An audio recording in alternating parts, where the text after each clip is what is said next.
Bienvenue dans cette série RadioClasse numéro 3. Devant cette radiographie d'un enfant de 6 ans, il y avait un ou des diagnostics à émettre comme hypothèse. Premièrement, pour la description, il y avait des bandes claires métaphysaires fémorales qui étaient parallèles à l'axe diaphysaire et qui étaient isolées dans la mesure où il n'y avait pas de masse aussi bien au niveau intra-osseux que extra-osseux, c'est-à-dire dans les tissus mous, et qu'il n'y avait pas de rupture corticale ou d'épanchement articulaire. Donc, pour résumer, vous aviez des bandes claires métaphysaires, et dans ce cas-là, quels sont les diagnostics à évoquer, en particulier pour votre concours? La première chose, c'est l'étiologie tumorale de type leucémie aiguë. La leucémie aiguë, ce qu'il faut savoir en radiologie, c'est qu'elle peut avoir ce premier aspect que je viens de vous montrer, ou encore un aspect d'ostéopénie diffuse ou d'apposition périostée.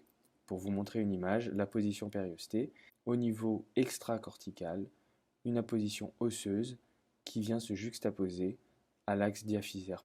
Ensuite, la deuxième étiologie qu'il fallait évoquer, c'est le rachitisme. Le rachitisme est un peu plus compliqué à comprendre, mais il fait référence à une interruption de la minéralisation des cartilages de conjugaison due en principal lieu à l'hypophosphatémie secondaire à l'hypovitaminose D. Ce que vous pouvez voir sur les radiographies, c'est l'élargissement transversal et longitudinal du cartilage de croissance, secondaire à ce manque de minéralisation, l'élargissement et la déformation cupuliforme que vous pouvez reproduire sur ces radios. D'autre part, il y a l'aspect arqué des os, avec des déformations de type Coxa-Vara et Genu-Varum. Attention, ce sont des lésions qui sont à même d'être fracturées de par l'ostéopénie, l'ostéomalacie qu'elle entraîne.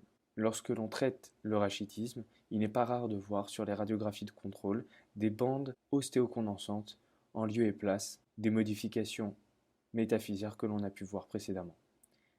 Enfin, les autres diagnostics à évoquer sont le scorbut, les métastases de neuroblastome ou l'ostéomyélite en particulier.